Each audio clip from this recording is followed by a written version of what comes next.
وأشهد أن محمدا عبده ورسوله يا أيها الذين آمنوا اتقوا الله حق تقاته ولا تموتن إلا وأنتم مسلمون يا أيها الناس اتقوا ربكم الذي خلقكم من نفس واحدة وخلق منها زوجها وبث منهما رجالا كثيرا ونساء واتقوا الله الذي تساءلون به والأرحام إن الله كان عليكم رقيبا يا أيها الذين آمنوا اتقوا الله وقولوا قولا سديدا يصلح لكم أعمالكم ويغفر لكم ذنوبكم ومن يطع الله ورسوله فقد فاز فوزا عظيما أما بعد فإن أصدق الحديث كتاب الله وخير الهدي هدي محمد صلى الله عليه وسلم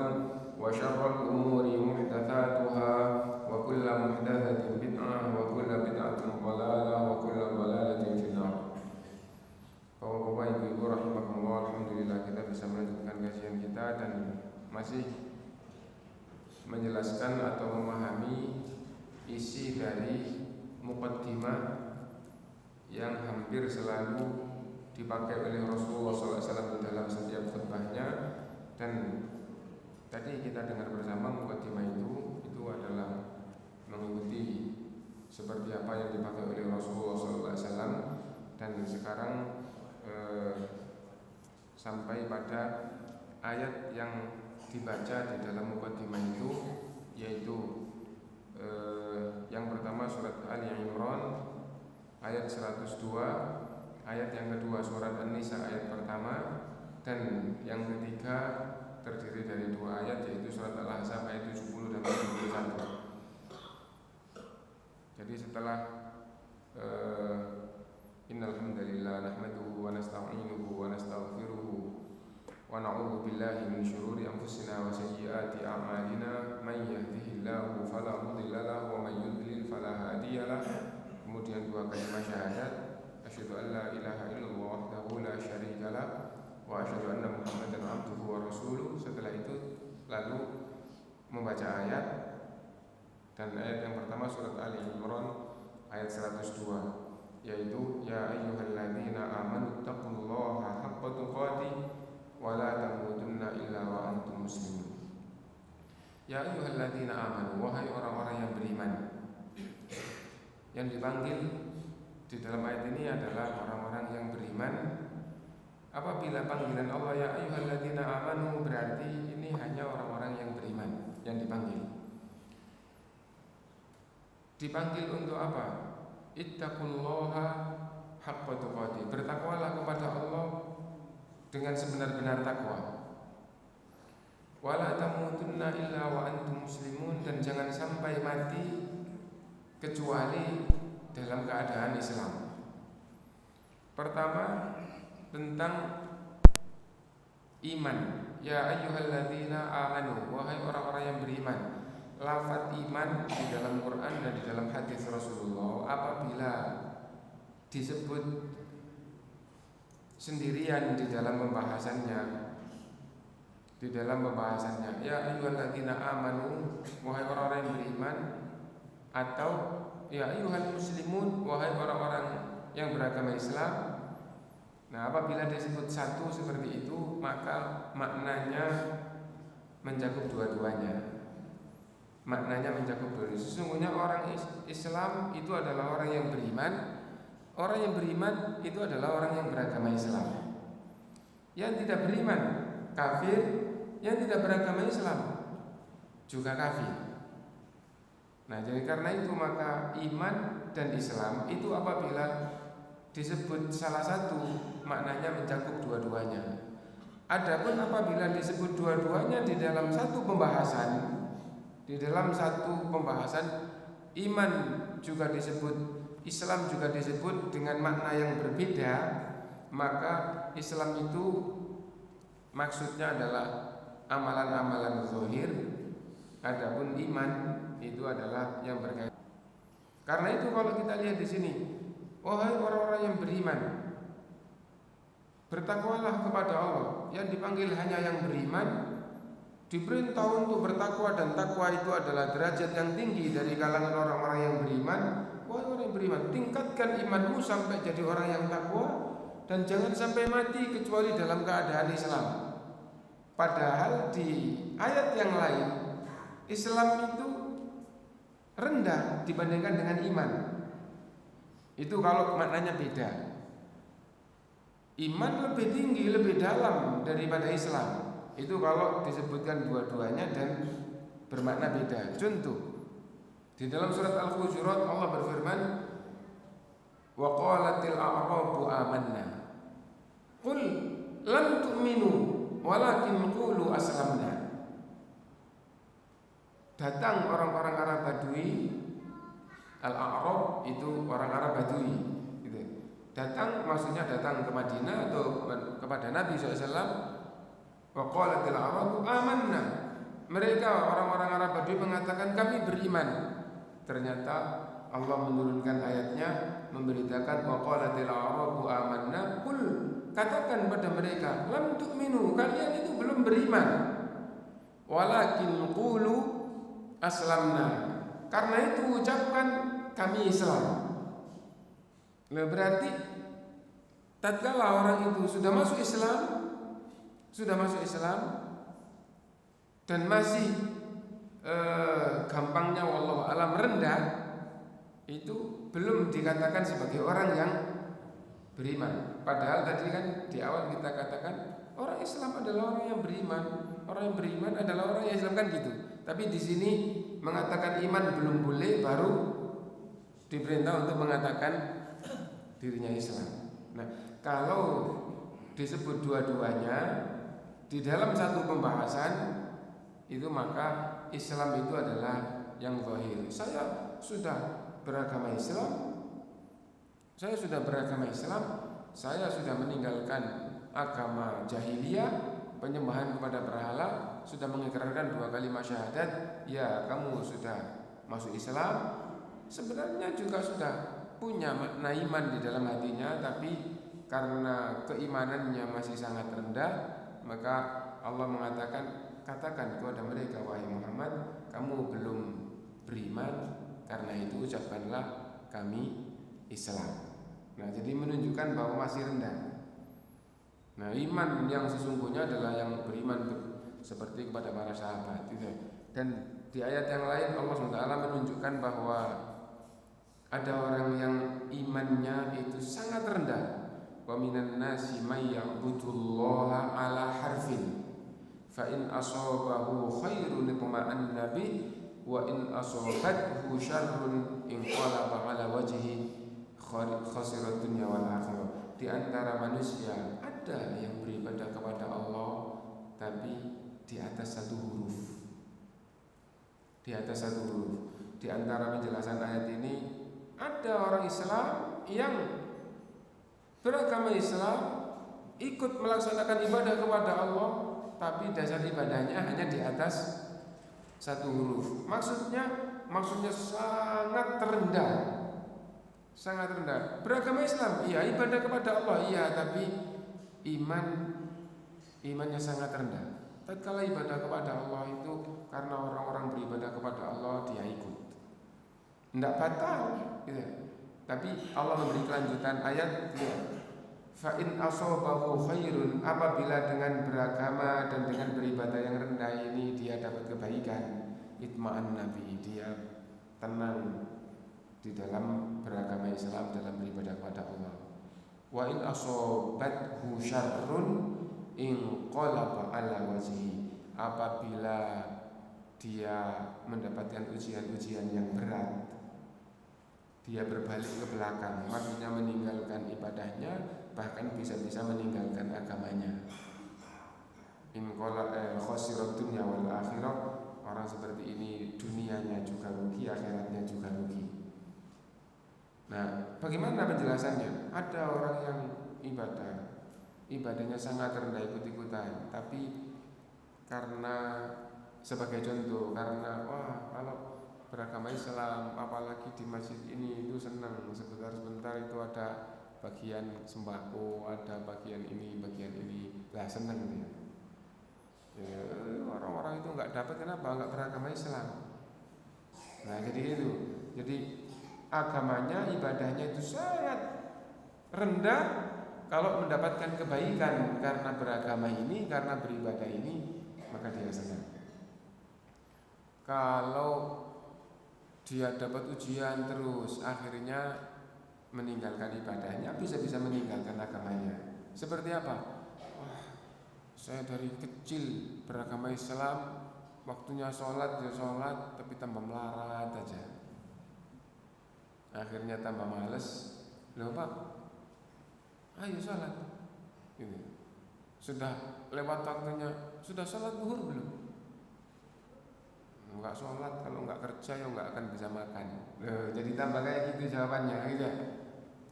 Nah jadi kalau mendapatkan banyak ujian yang tidak enak, akhirnya berbalik dari ibadahnya, meninggalkan ibadahnya, bisa-bisa meninggalkan agamanya. Khosirud dunya wal akhirah.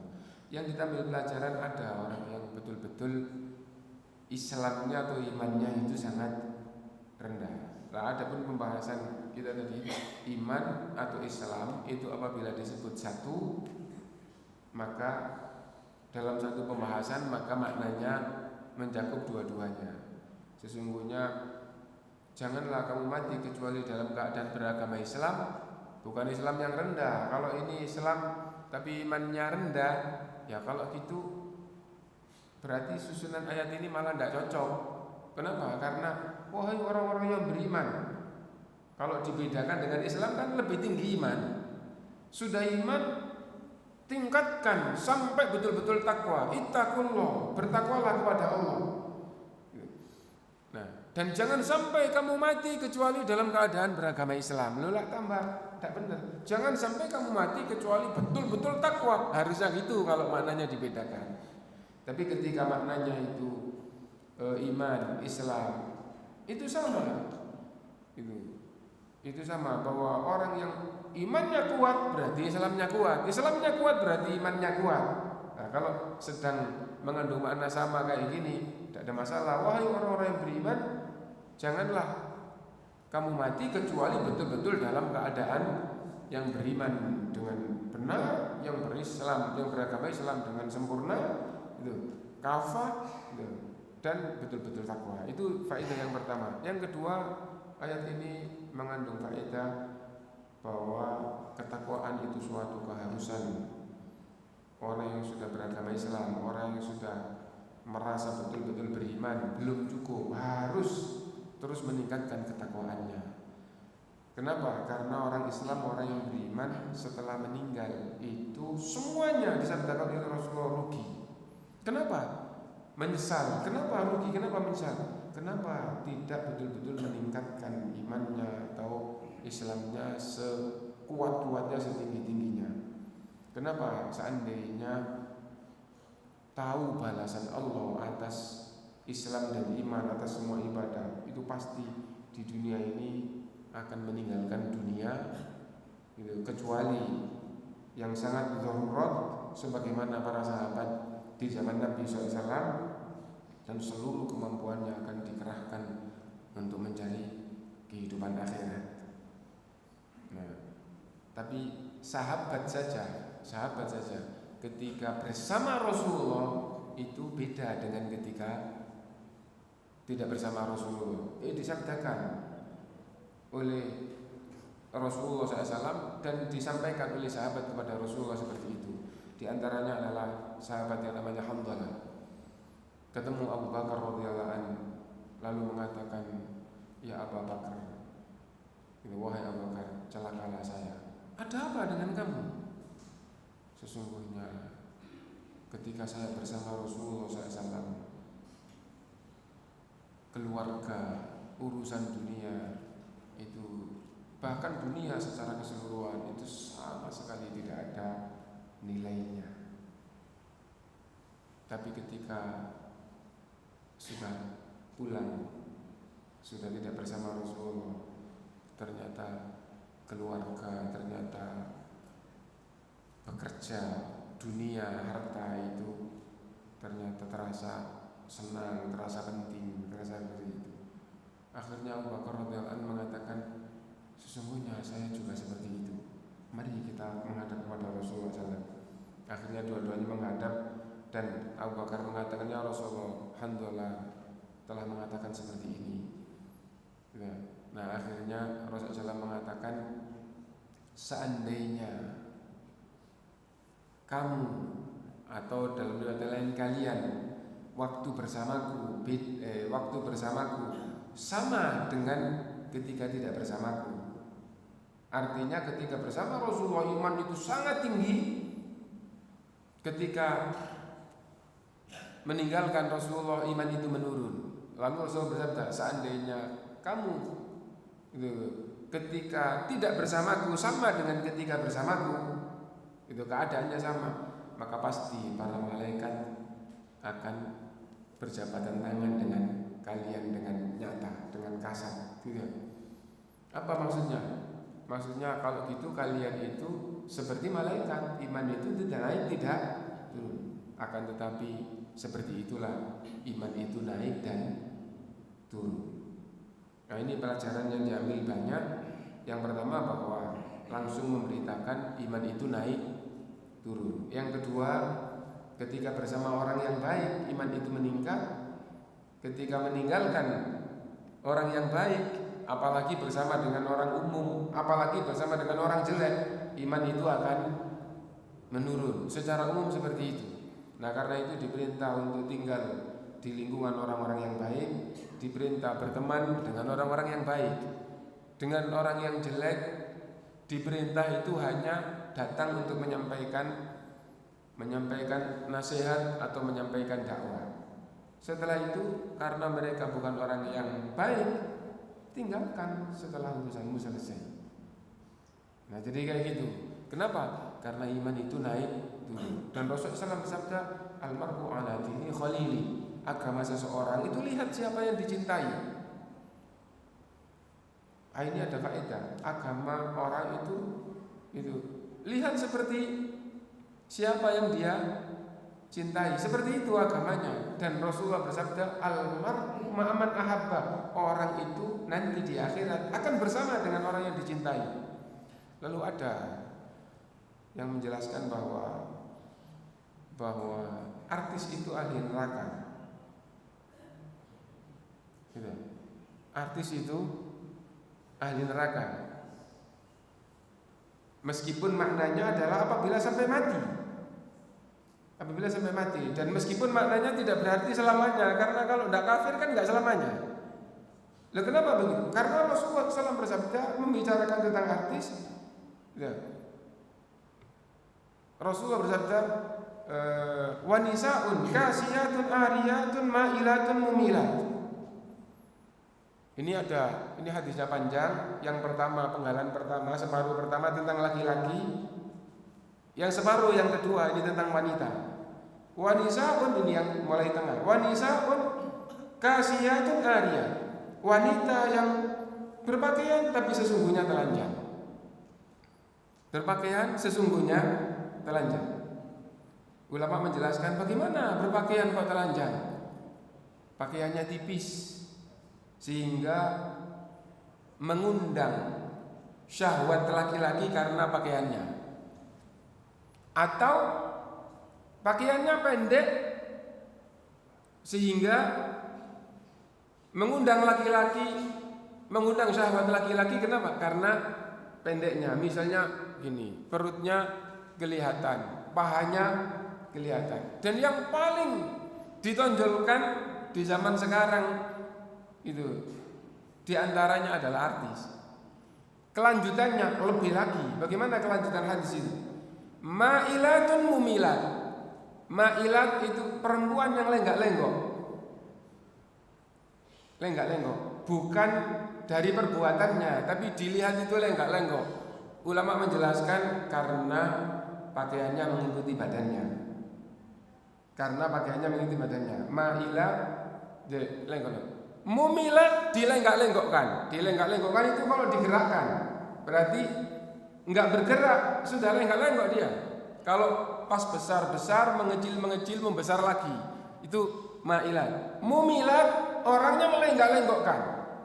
Seandainya pakaiannya lurus dari atas ke bawah, tapi ketika jalan atau ketika bergerak dilenggak-lenggokkan, itu artis. Atau bidua atau apa namanya? Pragawati. Iya. Kalau jalan tidak biasa. Itu. Dicabdakan oleh Rasulullah, laki-laki kayak gitu, perempuan gitu, ahli nari lam arahuma. Dua-duanya itu ahli neraka belum aku lihat sampai sekarang. Ulama menjelaskan belum aku lihat itu maksudnya di zaman Nabi belum ada. Nanti akan muncul. Ru'usuhunna ka'asnimatil bukhtil ma'ilah. Kepalanya seperti punuk unta yang melenggak-lenggok. Yang lebih faham tentang punuk, maksudnya yang lebih bisa pahami tentang punuk, gitu. Punuk itu punuknya sapi yang ada punuknya, gitu. Punuk ini yang sapi yang biasa dipakai oleh orang yang narik rudo kalau bahasa Jawa itu, itu hampir semua sapi yang ada punuknya, karena nanti di depan punuk ini ada kayu bambu yang untuk dibuat. Nah, itu kalau kakinya jalan yang kanan maju, punuknya itu lenggok gitu. Habis itu yang kiri goleng gini punuknya, jadi punuknya goleng-goleng. Nah, yang disabdakan oleh Rasulullah itu punuknya unta. Sesungguhnya sama, punuknya unta juga kalau kakinya yang kanan yang maju dia goyang begini, kalau yang kiri yang maju goyang ke sebaliknya. Kepalanya itu lenggak-lenggok kayak gitu. Itu kalau bukan pragawati, kalau bukan artis siapa? Ada tak perempuan jalan terus? Kan nggak ada ya. Yang ada itu adalah artis dan pragawati gitu. Nah, lalu berkaitan dengan hadis kita tadi itu, yang bertemanlah dengan orang yang baik, karena agama orang itu dilihat siapa teman dekatnya. Hadis yang kedua, nanti di akhirat orang itu bersama dengan orang yang ia cintai. Waduh lah, aku senang artis, misalnya gitu. Hati-hati gitu. Saya senang dengan artis itu. Rasulullah SAW bersabda, al-mar'u ma'aman ahabba. Karena itu ulama-ulama salaf itu berusaha bagaimana mendidik anaknya supaya senang sahabat, senang Abu Bakar, senang Umar, senang Utsman. Kalau perempuan itu dia ajarkan seperti apa akhlaknya istri Rasulullah, akhlaknya anak, supaya senang dengan mereka. Kenapa? Almarhum ma'aman ahabba. Orang itu akan bersama dengan orang yang ia cintai. Nah, karena itu kita harus berusaha hati ini senang dan cinta kepada siapa. Nah, jadi itu faedah dari muqaddimah ini, ya. Wala tamutunna illa wa antum muslimun, dan jangan sampai kamu mati kecuali dalam keadaan Islam yang benar, iman yang benar, yang bertakwa kepada Allah SWT. Dan kalau kita lihat, senang itu kan bukan di mata, bukan di telinga, ya. Senang itu kan di hati. Ternyata hati itu memang akan bersama dengan orang yang ia cintai. Kalau dia punya anak dua, yang satu bangun rumah di sebelah orang tuanya, yang satu bangun rumahnya di Jakarta. Kenapa? Karena kerjanya di sana, terus sudah mapan, menikah, akhirnya bangun. Nah, tapi kalau dia itu senang dengan anak yang di Jakarta, hatinya itu akan selalu bersama dengan yang di Jakarta. Pak, anaknya berapa? 2. Di mana tinggalnya? Yang satu tetangga mepet rumah, yang satu di Jakarta, tapi hati ini selalu bersama yang di Jakarta. Nah, almar'u ma'aman ahabba. Orang itu akan bersama dengan orang yang ia cintai. Nah, karena itu jangan sampai, waduh, kalau dengan Maradona itu senang gitu. Hati-hati gitu. Jangan sampai kita orang Islam itu senangnya dengan seperti itu. Kita harus senang dengan, berusaha senang dengan Rasulullah SAW. Bagaimana supaya senang dengan Rasulullah SAW? Sirahnya dipelajari. Ya Allah, Rasulullah SAW itu gitu, tidak ada manusia yang jiwanya kayak gitu, betul. Difirmankan oleh Allah dalam Al-Quran, Rasulullah SAW itu tidak tahan kalau ada orang yang celaka. Hatinya itu tidak tahan. Lah siapa orang yang celaka itu? Ternyata orang kafir. Rasulullah melihat orang kafir itu hatinya tidak tahan gitu. Karena itu kenapa? Karena dia nanti kalau mati tetap dalam keadaan kafir, itu di dalam api yang diperlihatkan oleh Allah pada Rasulullah, diazab di api kayak gitu terus tidak bisa mati. Karena itu seluruh kemampuannya itu dikerahkan untuk supaya orang-orang itu masuk Islam. Dilempari batu, tidak apa-apa. Lalu punya sesuatu digunakan supaya orang yang lempari batu itu masuk Islam. Nah kayak gitu Rasulullah SAW. Laqad ja'akum rasulun min anfusikum azizun 'alaihi ma 'anittum harisun 'alaikum bil mu'minina raufur rahim. Dengan orang yang beriman sangat pengasih dan penyayang. Itu Rasulullah. Kalau kita lihat seperti apa jiwa Rasulullah, seperti apa akhirnya itu muncul rasa senang seperti itu. Nanti kalau terus ke sahabat, akhirnya dengan teman, kalau ada teman yang baik itu akhirnya hati itu dekat. Kalau ada teman yang Masya Allah aktif jamaah, Masya Allah dia itu diomongin yang kasar gitu tapi tetap menjawab dengan baik, dengan lemah lembut gitu. Wah dia itu jamaahnya, wah dia itu baca Quran, dia itu aktif taklim, akhirnya hati itu dekat. Dan mudah-mudahan kita punya hati seperti itu. Kenapa? Al-mar'u ma'aman ahabba. Orang itu nanti di akhirat akan bersama dengan orang yang ia cintai. Kemudian ayat yang kedua, ya ayuhan nasu ittaqu rabbakum. Wahai manusia, semua manusia, bertakwalah kalian kepada Tuhan kalian.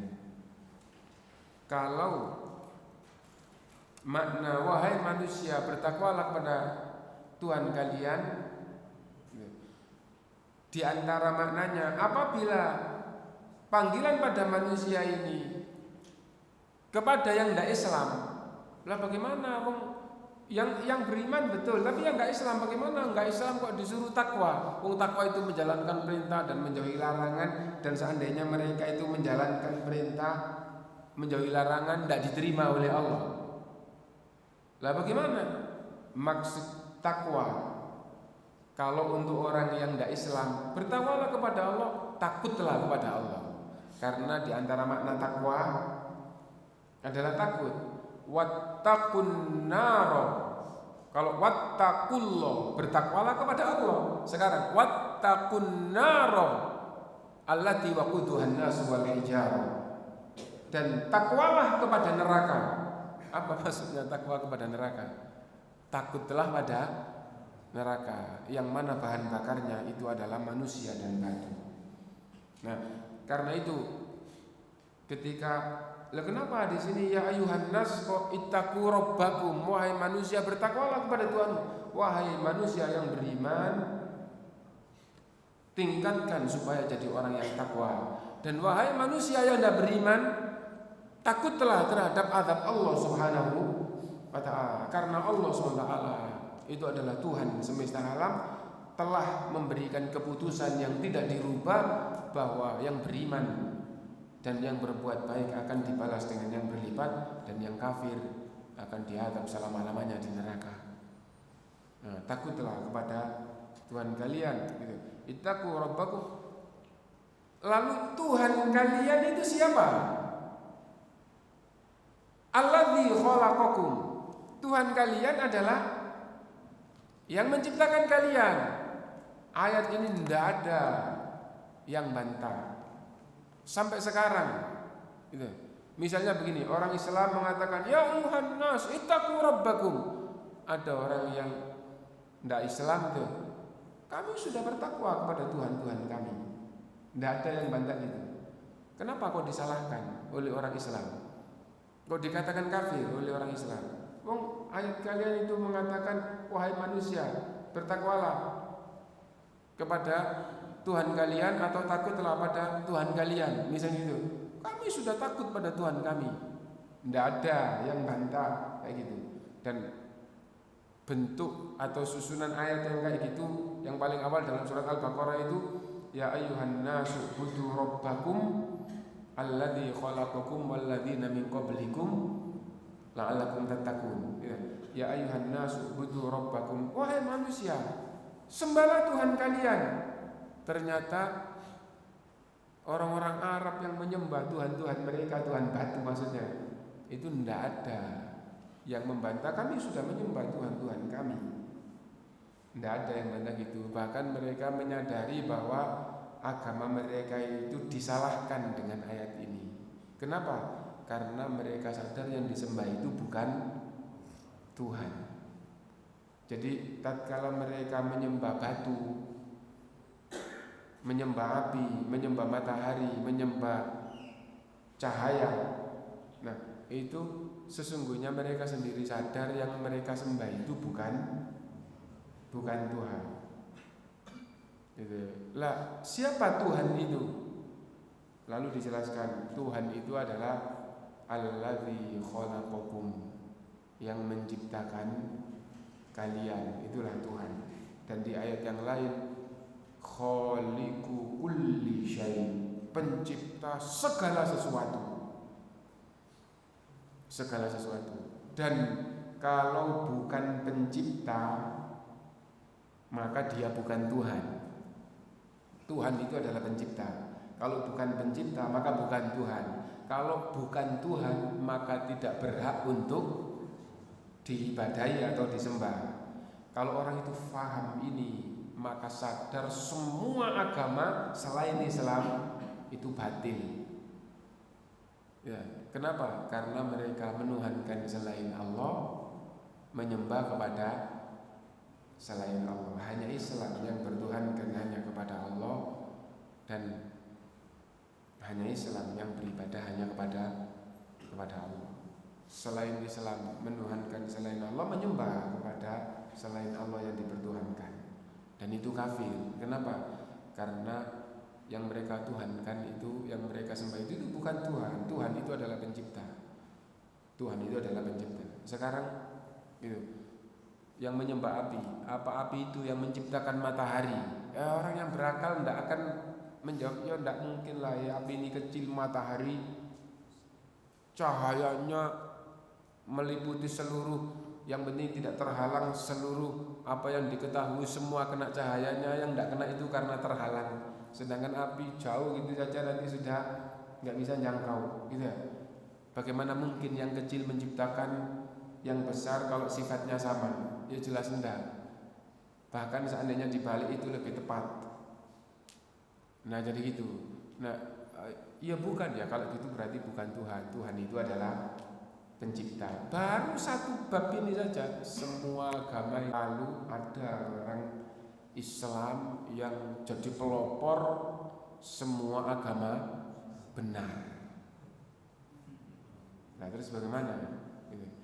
Orang Islam itu orang yang punya la ilaha illallah. Tidak ada Tuhan yang berhak disembah selain Allah. Harus punya itu. Kalau tidak punya itu, tidak Islam. Karena itu ulama menjelaskan yang berpemahaman semua agama benar, pasti dia itu kafir, kecuali kalau dia nggak sadar. Kalau nggak sadar, kafir apa enggak? Berpemahaman semua agama benar tapi dia nggak sadar. Nggak sadar itu bisa jadi karena pikirannya blank, saking sibuknya urusan ini lupa, atau saking bodohnya sehingga nggak ngerti bab ketuhanan. Ya. Nah, kalau gitu ulama menjelaskan, oh itu urusannya kepada Allah, gitu. Allah yang akan menetapkan. Tapi kalau dia itu sadar, sudah pasti imannya batal. Kenapa? Karena berpemahaman semua agama benar itu berarti Tuhan batu benar. Tuhan api benar, menyembah batu, menyembah api benar. Itu konsekuensi dari semua agama benar. Kembali, ya ayyuhan nasu taqu rabbakum alladzi khalaqakum min nafsin wahidah. Allah menciptakan kalian semua wahai manusia dari satu jiwa. Maksudnya adalah Adam. Apa maksudnya? Semua manusia itu adalah dari keturunan Adam. Ya Bani Adam, wahai keturunan Adam. Kenapa semua manusia itu adalah keturunan Adam? Dan berdasarkan dengan dalil dari hadis juga ini, bahwa semua manusia yang ada sekarang ini keturunannya Nabi Nuh. Keturunannya Nabi Nuh. Nah, jadi itu. Paling tidak nasabnya. Paling tidak nasabnya. Maksudnya bagaimana? Maksudnya begini. Ada riwayat bahwa di zaman Nabi Nuh semua manusia tenggelam selain yang di bawah perahu itu atau di bawah kapal itu. Dan ada riwayat yang di kapal itu akhirnya tidak ada yang punya keturunan kecuali 3, dan 3-tiganya ini adalah anaknya Nabi Nuh. Lah berarti yang di dalam perahu ini mati, meninggal, termasuk Nabi Nuh alaihissalam meninggal, yang punya keturunan hanya 3 ini, dan ketika ini sudah meninggal juga, berarti yang di perahu semuanya sudah meninggal. Yang ada adalah keturunan dari 3 yang disebutkan itu, 3-tiganya laki-laki, dan ketiga laki-laki ini adalah anaknya Nabi Nuh. Karena itu semua manusia yang ada berarti keturunan Nabi Nuh. Terus ada yang mengatakan paling tidak nasabnya, maksudnya apa? Karena tidak disebutkan perempuannya siapa. Nah, kalau keturunan itu kan mesti dari bapak dan ibu. Nah, kalau yang disebut hanya bapaknya, atau kalau nasab itu hanya yang disebutkan di nasab itu kan bapaknya. Nasab itu kan nyebut bapak. Nasab kepada ibu itu yang syar'i selain Maryam itu adalah anak zina. Rasulullah SAW bersabda, auladuz zina lil firash. Anak zina itu tidak boleh disandarkan kepada bapaknya, harus disandarkan kepada ibunya. Misalnya begini, si perempuan itu namanya Zania, hamil tanpa nikah, punya anak laki-laki namanya X, misalnya gitu ya. Bukan X bin bapaknya, enggak, tapi X bin Zania, bin ibunya. Enggak boleh dinasabkan kepada. Kenapa? Karena Rasulullah SAW bersabda, auladuz zina lil firash. Anak zina itu anak ibunya, bukan anak bapaknya. Satu-satunya nasab ke perempuan dan itu suci, satu-satunya adalah Isa ibnu Maryam. Dan Maryam difirmankan oleh Allah SWT adalah wanita yang suci itu. Dan bagaimana kok bisa hamil? Allah SWT menyampaikan kalimatnya. Semua ulama ahlu sunnah, ulama ahli tafsir, apa maksudnya Allah menyampaikan kalimatnya? Allah menghendaki dengan mengatakan kun fayakun. Karena ayat ini Allah menyampaikan kalimatnya, sedangkan di beberapa ayat Allah berfirman, idza arada syai'an ayyakula lahu kun fayakun. Apabila Allah menghendaki sesuatu, Allah berfirman jadilah, maka jadi. Nah, maka kalimat yang Allah sampaikan pada Maryam itu adalah jadilah, maksudnya Allah menghendaki hamil. Seandainya bahasa itu bahasa kita, hamillah, maka dia hamil. Maksudnya ada itu. Adapun jadilah fayakun, maka jadi. Innama amruhu idza arada syai'an ay yaqula lahu kun fayakun. Manusia semua itu dari Adam. Karena itu Rasulullah SAW bersabda, wahai manusia, kalian semua itu dari Adam. Tidak ada keutamaan orang Arab atas orang yang bukan Arab, orang putih atas orang yang hitam, illa bittaqwa, kecuali yang membedakan itu adalah ketakwaannya. Jadi manusia mau Arab, mau tidak Arab, mau putih atau hitam, di hadapan Allah itu sama. Yang membedakan adalah ketakwaannya. Apabila tidak ada ketakwaannya sedikit pun, tidak ada iman sedikit pun, maka itu makhluk yang paling jelek. Tidak sekedar manusia yang paling jelek, makhluk yang paling jelek. Ulaika hum syarrul bariyah, mereka itu sejelek-jelek makhluk. Difirmankan oleh Allah seperti binatang, bahkan lebih hina daripada binatang.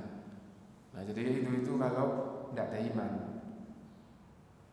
Nah, jadi itu mau orang Arab, mau bukan Arab, kalau kafir lebih hina daripada binatang.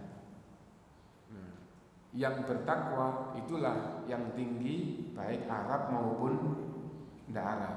Lah iman itu dengan takwa itu dengan iman dan Islam dari itu. Nah, karena itu maka Islam itu satu untuk semuanya, bahkan untuk manusia dan jin. Bahkan untuk manusia dan jin. Agama Allah yang sampai sekarang masih benar itu adalah Islam, yang sumbernya Quran dan Sunnah, itu untuk semuanya. Nah, dan akhirnya muncul dalam pikiran tidak boleh Islam Nusantara atau Islam Timur Tengah atau Islam itu tidak boleh. Islam itu adalah sama semuanya. Yang benar adalah yang bersumber dari Al-Quran dan Sunnah. Apabila sudah ada sedikit-sedikit penyimpangan gitu, maka Islam, tapi sudah ada sedikit penyimpangan yang harus berusaha diluruskan kembali. Nah, itu. Nah,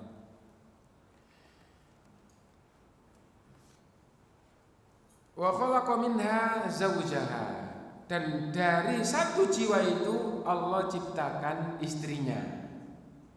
Dari satu jiwa itu Allah ciptakan istrinya. Gitu. Wa batha minhuma, dan Allah sebarkan dari keduanya rijalan katsira wa nisaa. Allah sebarkan dari satu jiwa dan istrinya ini banyak kalangan laki-laki dan juga perempuan. Wattaqullah, dan bertakwalah kepada Allah wahai manusia, alladzii tasaaluna bihi, yang apabila kalian butuh apa-apa, minta yang sesungguhnya adalah minta kepada Allah. Bertakwalah kepada Allah.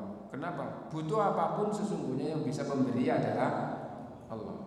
Wal arham, dan waspadalah terhadap rahim, maksudnya hubungan rahim, silaturahim. Gitu. Silaturahim, waspada terhadap silaturahim itu. Innallaha kana 'alaikum raqiba, sesungguhnya Allah terus mengawasi kalian. Nah, jadi ada faedah bahwa manusia itu berawal dari satu jiwa, yaitu Adam. Nah, ini itu membantah bahwa ada teori manusia itu awalnya adalah kera. Tidak ada dalil, bahkan dalil di dalam Al-Quran manusia itu Allah ciptakan dari tanah, yaitu Adam, dan itulah pertama, bukan dari kera. Yang kedua, Adam adalah manusia pertama. Adapun yang berpemahaman bahwa Adam itu bukan manusia pertama, itu bertentangan dengan Quran. Kita orang Islam wajib beriman dengan Quran, bahwa Quran ini benar, karena itu Adam itu pertama. Lalu mereka ada yang mengatakan, loh, Adam bukan manusia pertama, itu dalilnya dari Quran. Itu kesalahan yang sangat fatal di dalam memahami Quran. Kenapa? Karena ayat yang mereka pakai mana dalil bahwa manusia pertama bukan Adam? Karena Allah berfirman kepada para malaikat, wa idh qala rabbuka lil malaikati inni ja'ilun fil ardi khalifah. Ingatlah ketika Allah berfirman pada para malaikat, saya akan menciptakan khalifah di muka bumi. Semua menafsirkan sama, maksudnya menciptakan manusia di muka bumi. Ingatlah tatkala Allah berfirman pada para malaikat, saya akan menciptakan manusia di muka bumi. Ternyata malaikat itu menjawab, qalu, berkata para malaikat, ataj'alu fiha may yufsidu fiha wa yasfiku dima. Ya Allah, apakah Engkau akan menciptakan manusia yang akan merusak di muka bumi dan yang akan menumpahkan darah di muka bumi? Ini dalil bahwa malaikat itu sudah tahu sifat manusia. Berarti Adam bukan pertama. Itu kesalahan yang sangat fatal. Kenapa? Karena mengira bahwa tahu itu hanya dari melihat yang sudah kasar. Sesungguhnya kita tahu surga dan neraka apa enggak? Kita tahu, kita faham mantap surga dan neraka apa enggak? Kita tahu Allah itu ada apa enggak? Enggak tahu. Ya, kita tahu, bukan kita melihat, pertanyaannya. Gitu. Bukan kita melihat, tapi kita tahu. Bahasa Arabnya tahu itu alima, mengerti, mengetahui. Ilmu pengetahuan. Ini dari kata tahu ya. Di bahasa Indonesia ilmu pengetahuan. Sumber katanya adalah alima. Faham itu juga artinya tahu. Tahu itu tidak harus dari melihat. Tahu bisa dari mendengar. Ya, tahu bisa dari mendengar. Tahu bisa dari meraba. Enggak pernah melihat, enggak pernah meraba juga bisa. Dan karena itu untuk supaya bisa tahu itu tidak berarti sudah pernah ada. Kita betul-betul beriman yang tidak ada keraguan kiamat itu pasti terjadi. Kita betul-betul faham mantap tidak ada keraguan kita nanti akan jadi tua. Apa ada yang berpemanda saya muda terus gak jadi tua gitu. Dan belum terjadi. Dan tidak ada sedikit pun keraguan. Bahkan kadang-kadang melihat matahari gitu. Terus setelah itu ketutup lagi. Atau melihat bulan, terus tutup lagi. Saya betul-betul merasa tadi itu melihat bulan di sana. Mantap mana dengan kamu pada saatnya nanti akan mati. Mantap mana? Ya mantap nanti akan jadi tua terus akan mati. Kenapa? Bisa jadi tadi itu perasaan saja, padahal bulannya belum muncul kan gitu ya. Lah jadi pengetahuan dengan mata belum tentu lebih kuat. Ya, pengetahuan yang dihasilkan dari melihat belum tentu lebih kuat.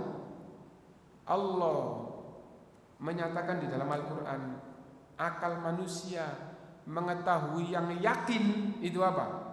Itu akan mati. Sesungguhnya semua manusia itu betul-betul yakin, tidak ada sedikit pun keraguan bahwa pada saatnya nanti akan mati. Itu juga oleh Allah di dalam Al-Quran. Nah itu berarti tahu yang pengetahuannya sempurna. Tidak ada seorang manusia pun yang dalam pemahamannya, dalam pikirannya saya tidak mati atau orang itu tidak mati, tidak ada.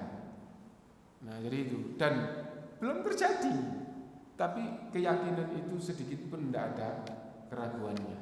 Nah jadi tahu tidak harus dari saya betul-betul tahu bahwa saya pada saatnya nanti akan mati. Dan belum terjadi. Nah malaikat tahu sifat manusia, dan manusia itu belum ada. Tahu dari mana? Diberitahu oleh Allah. Dan kelanjutan ayat itu sendiri juga menunjukkan begitu. Gitu. Setelah Allah SWT menciptakan Adam sempurna, lalu Allah berfirman pada para malaikat, sebutkan nama-nama ini. Qalu subhanak. Para malaikat menjawab, maha suci Engkau ya Allah. La ilma lana illa ma 'allamtana. Kami tidak punya ilmu, kami tidak tahu. Ya, kami tidak punya ilmu, kami tidak tahu kecuali yang telah Engkau ajarkan kepada kami. Nah, jadi diajar oleh Allah Taala. Nah, yang belum diajarkan kami tidak tahu. Berarti pengetahuan malaikat tentang sifat manusia itu adalah yang sudah diajarkan oleh Allah. Manusianya belum ada, tapi Allah sudah memberitahukan bahwa sifat manusia itu seperti ini. Nah, karena itu akhir dari ayat itu, apakah engkau menciptakan manusia yang akan membuat kerusakan di muka bumi dan menumpahkan darah? Allah Taala mengatakan, aku tahu apa yang kalian tidak tahu. Dalam hal itu kalian tidak tahu karena kalian belum diberitahu.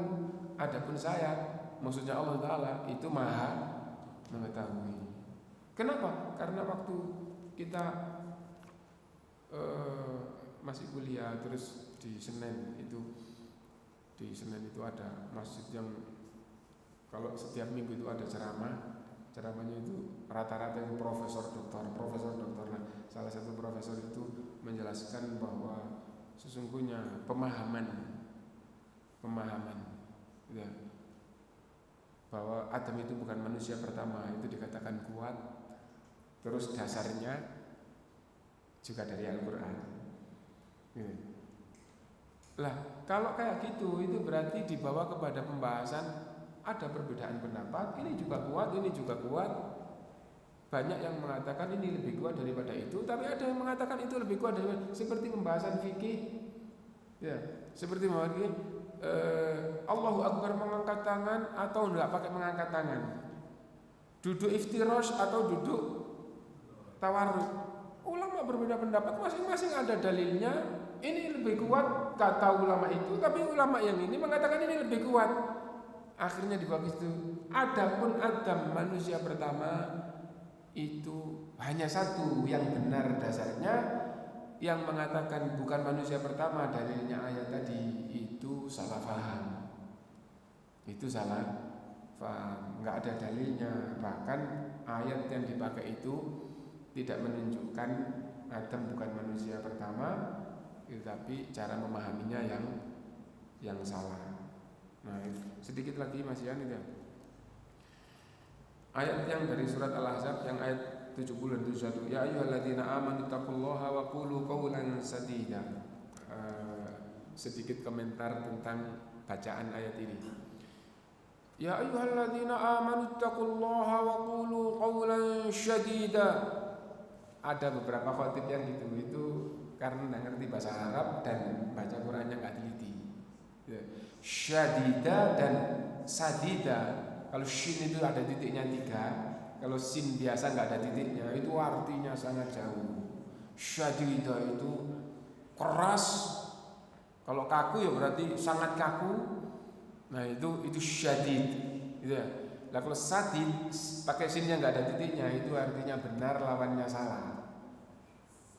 Nah kan enggak cocok kan, betul-betul beda gitu ya. Betul-betul beda.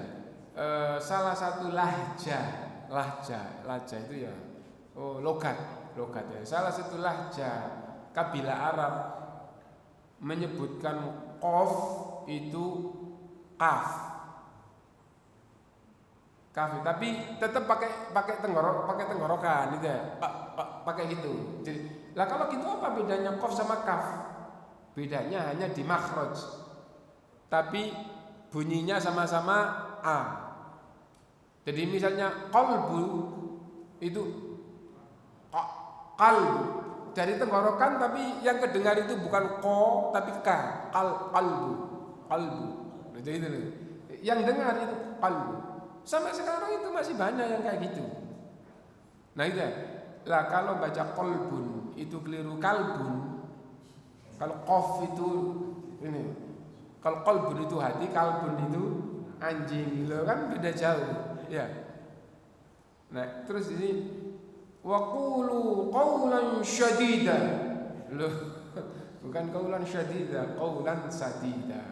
Wahai orang yang beriman, bertakwalah kepada Allah dan bicaralah atau ucapkanlah pembicaraan yang benar.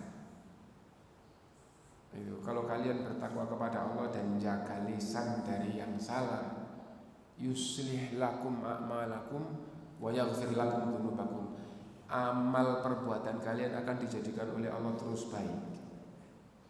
Kalian berusaha takwa, kalian jaga lisan dari yang salah. Insya Allah Allah akan terus membimbing Anda di dalam kebenaran. Tapi berusaha takwa, tapi kalau lisan ini tidak diperhatikan sehingga akhirnya berkata yang tidak benar, itu, maka dijelaskan oleh Rasulullah banyak yang hancur hanya gara-gara lisan. Bahkan Rasulullah bersabda, wa innal abda la yatakallamu bi kalimah la yulqi laha balan. Dan bahkan ada orang yang mengucapkan satu kata dianggap enggak ada apa-apa, ternyata itu kalimat yang di hadapan Allah sangat besar, itu yang menjadikan dia terjerumus ke neraka. Tidak ada kesalahan lain, tapi itu yang menjadikan neraka. Dan Rasulullah memberikan contoh dari kalangan umat terdahulu. Di antara umat terdahulu ada orang yang ahli ibadah, taat kepada Allah. Lalu dia ini punya teman, maksudnya kenal dekat dengan orang yang tidak perhatian dengan ibadah. Setiap ketemu, bertakwalah kepada Allah, ayo beribadah kepada Allah. Setiap ketemu dinasihati gitu. Ternyata yang dinasihati itu bosan, terus dia nggak sabar. Apa kamu diutus oleh Allah untuk terus mengawasiku? Tidak sabar, akhirnya mengatakan, wallahi lan tadkhulal jannah. Demi Allah kamu nggak akan masuk surga. Lalu Allah menurunkan firman-Nya berdasarkan dengan sabda Rasulullah SAW, gitu. Siapa yang lancang mendahuluiku, man ta'ala alayya alla aghfirullah. Yang di hadis itu, demi Allah kamu tidak akan dapat ampunan dari Allah. Lalu Allah menurunkan ayat ini, man ta'ala alayya alla aghfirullah. Siapa yang lancang mendahuluiku bahwa aku tidak mengampuni seseorang, ghafartu lahu wa ahbattu amalah. Aku ampuni yang tadi disumpah tidak diampuni, dan orang itu amalannya terhapus. Dia ini orang yang taat ahli ibadah, amalannya terhapus hanya satu kalimat, ya. Dan itu yang banyak dosa akhirnya diampuni oleh Allah SWT. Nah, dan memang itu selain kufur, selain syirik, Allah akan mengampuni bagi siapa yang Allah kehendaki. Innallaha la yaghfiru ay yushraka bihi wa yaghfiru ma duna dzalika liman yasha. Yang kita ambil pelajaran adalah jangan sampai ngomong di dalam urusan agama lebih-lebih menghukumi seseorang, lebih-lebih hukum ini hukum akhirat yang hanya pada Allah. Jangan sampai gampang ngomong kalau tidak betul-betul ada ayatnya. Contohnya seperti apa? Demi Allah, Allah nggak akan mengampuniku, nggak akan mengampunimu. Kamu tahu dari mana Allah tidak mengampuni? Yang penting dia beragama Islam, dosanya bukan kafir dan syirik, maka kalau Allah menghendaki akan diampuni tanpa dihisab. Kalau Allah menghendaki dihukum seukuran dengan dosanya. Nah, jadi kayak gitu. Itu ajaran di Innallaha la yaghfiru ay yushraka bihi wa yaghfiru ma duna dzalika. Lagi Rasulullah SAW bersabda, man qala li akhihi ya kafir. Siapa orang yang berkata kepada saudara sesama muslim, hai kafir. Ulama memberi penjelasan, siapa yang berpemahaman saudara sesama muslim difahami dia kafir, masuk di dalam babnya. Meskipun tidak mengatakan ya kafir, hai orang kafir, meskipun tidak gitu, berpemahaman dia kafir padahal dia orang Islam, waktunya sholat nggak beragama lain, ternyata dia diyakini itu kafir. Faqad ba'a biha ahaduhuma. Allah tetapkan hukum kafir ini kepada salah satu dari keduanya. Kalau yang dikatakan tadi betul-betul kafir ya iya, kalau tidak kembali kepada yang mengucapkan. Loh, jadi kalimat lebih-lebih kalimat ini adalah hak Allah SWT, itu tidak boleh sembarangan. Nah, di sini wahai orang yang beriman, bertakwalah kepada Allah dan ucapkan kata-kata yang benar. Jangan sampai mengucapkan yang salah, lebih-lebih dalam hak Allah SWT. Kenapa? Kalau menjaga ketakwaan, menjaga lisan, Allah akan mengarahkan terus kamu ke jalan yang benar, dan bahkan dosa-dosamu akan diampuni oleh Allah SWT. Ini ayat yang ke-70 dan yang ke-71, wa may yuti'illaha wa rasulahu faqad faza fawzan 'azima. Siapa yang taat kepada Allah dan Rasulnya, maka sungguh dia akan mendapatkan keberuntungan yang sangat besar. Mungkin itu dulu yang kita pahami bersama. Subhanakallahumma wa bihamdika asyhadu an la ilaha illa anta astaghfiruka wa atubu ilaik. Ini ada pertanyaan dulu.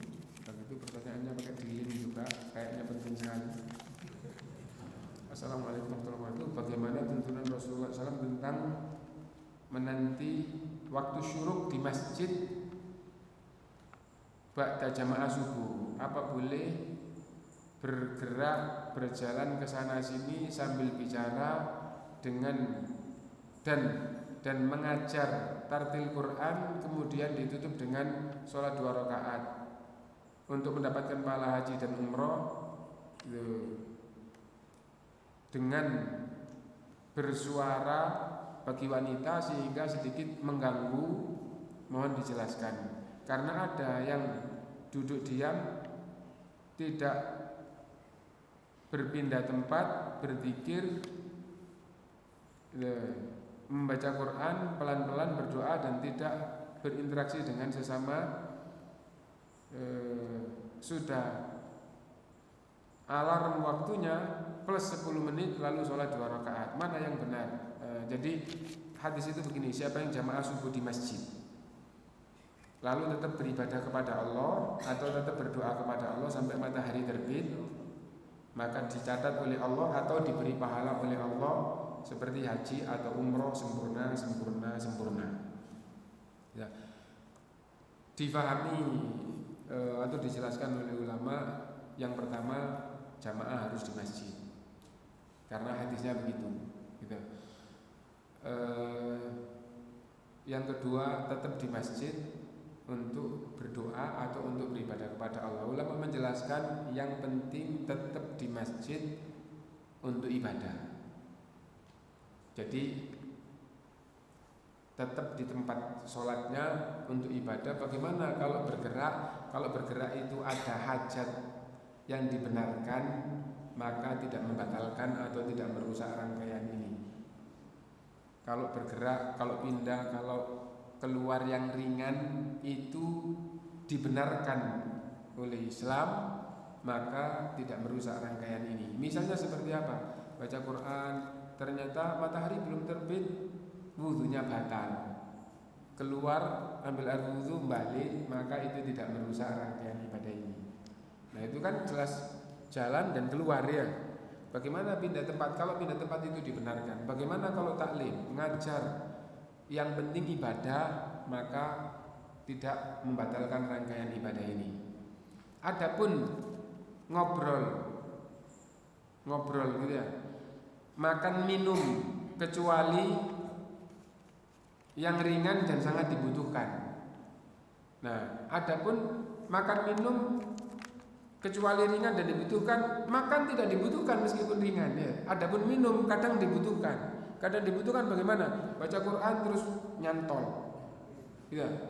Nah, ini dikasih minum sedikit, setengah gelas atau aqua. Nah, terus jalan lagi.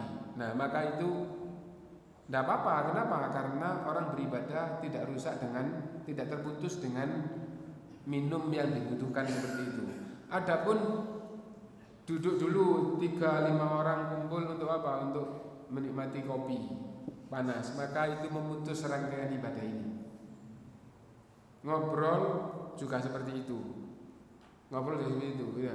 Nah, karena itu untuk mendapatkan ibadah ini jamaah subuh terus tetap dalam rangka ibadah kepada Allah. Jadi harus ibadah kepada Allah. Baca Quran juga ibadah, doa ibadah, zikir ibadah, taklim ibadah, ya, ngajar tilawah ibadah. Tapi tadi di atas itu ada suara perempuan, tidak dibenarkan suara perempuan apabila di situ ada laki-laki, khususnya apabila suara itu satu atau dua orang, kemudian yang laki-laki itu akhirnya dengar, wah bagus ya suaranya mbak itu atau bu itu. Nah itu tidak boleh, itu tidak boleh. Nah karena itu kalau perempuan, gitu. Tapi kalau suaranya itu suara anak-anak kecil, gitu, atau cukup bareng sehingga jadi satu, maka tidak bolehnya bukan karena fitnah, tapi nggak bolehnya ini bukan waktunya itu. Kenapa? Ini waktunya orang di masjid masih terus sampai matahari terbit. Nah jadi kalau gitu ya perempuan ya jangan sampai suaranya menimbulkan fitnah, atau jangan sampai bareng terus ganggu. Satu, supaya tidak menimbulkan fitnah, jangan keras-keras. Kalau cuma satu-satu yang bacanya. Kalau bareng, yo jangan sekarang, ini nggak waktunya suara bareng, nanti yang zikir yang doa terganggu kalau ada suara bareng ya. Nah misalnya ngajar anak-anak SD atau apa, terus saya qulu sufa'u minan nasi ma wallahum, terus bareng saya qulu, kan ada salah satu cara ngajarkan, gurunya baca dulu terus muridnya bareng-bareng. Kalau gitu ya nanti yang zikir yang doa terganggu. Nah maka di waktu-waktu tertentu itu tidak boleh seperti itu. Nggak boleh karena mengganggu yang lain. Nggak ganggu tapi timbul fitnah. Timbul fitnah bagaimana? Ya kayak tadi itu, oh, bagus ya suaranya. Nah wanita digitukan oleh laki-laki, itu namanya fitnah. Itu namanya fitnah. Maka wanita itu diperintah oleh Allah dalam Al-Quran, tidak boleh dilembutkan suaranya. Tidak boleh dilembutkan suaranya. Ulama menjelaskan, jangan bersuara karena suaramu lembut. Kalau dibutuhkan, keluarkan suaramu dengan kasar. Nah itu makna tidak boleh melembutkan suaranya. Kenapa? Karena laki-laki yang di dalam hatinya ada penyakit, maksudnya bukan kanker hati atau gitu, tapi maksudnya apa? Senang dengan suara lain jenis yang bukan mahramnya. Nah ini nanti akhirnya timbul gitu. Nah tidak boleh gitu. Nah yang tidak boleh yang perempuan, ya, bukan yang dengar. Yang dengar ada dua kemungkinan, dapat pahala atau dapat dosa. Yang menimbulkan perempuan sudah pasti, yang laki-laki bisa dapat pahala, bisa dapat pahala. Astagfirullah, terus berusaha bagaimana tidak terfitnah dengan suara bagus ini. Nah, insya Allah dapat pahala. Tapi yang umum hawa nafsu itu, yang senang itu dinikmati. Ya, wah enak suaranya. Nah itu hawa nafsu. Nah jadi itu. Nah, jadi insya Allah meskipun tidak urut jawabannya, tapi insya Allah mafhum ya. Jadi sah, jalan pindah yang penting dibenarkan, sah. Ya. Quran, taklim tidak memutus rangkaian, tidak memutus rangkaian. Yang memutus rangkaian itu adalah kepentingan dunia atau jalan-jalan atau keluar yang tidak dibenarkan. Misalnya begini, saya di masjid sampai matahari terbit terus sholat 2 rakaat, tapi ya nggak zikir nggak apa, terus jalan.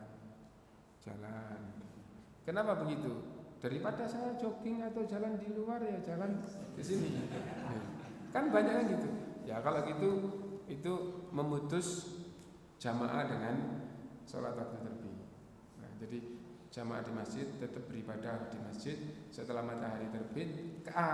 Karena ada hadis pas matahari terbit itu tidak boleh sholat sampai setinggi tombak, maka ulama menjelaskan meskipun lafadznya sampai matahari terbit, maksudnya sampai matahari terbit yang boleh melakukan sholat. Berarti setelah terbit terus setinggi tombak tadi itu. Lah setinggi tombak itu berapa lama? Enggak ada hadisnya berapa lama, tapi ulama menjelaskan 1/4 jam sudah pasti, dan itu sangat bagus.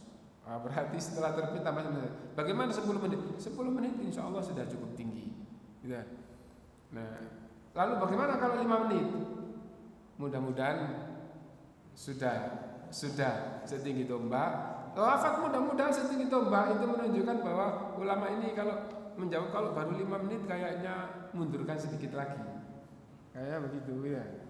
Nah kan ada jam itu syuruk dan tulu itu artinya sama, tapi kadang-kadang ditulis beda, syuruk jam sekian, tuluk jam sekian. Nah itu. Tapi kalau syuruk dan tuluk itu sama-sama berasal dari bahasa Arab, artinya sama. Artinya adalah terbit matahari. Gitu. Nah jadi yang penting kalau pas terbit terus kalau bisa ya minimal 10 menit. Kalau 5 menit jangan disalahkan, mudah-mudahan itu sudah gitu. Nah, itu. Nah, tapi yang bagus itu 10 seperempat jam lebih bagus, toh ibadah terus kan enggak terputus tadi, enggak boleh terputus ya.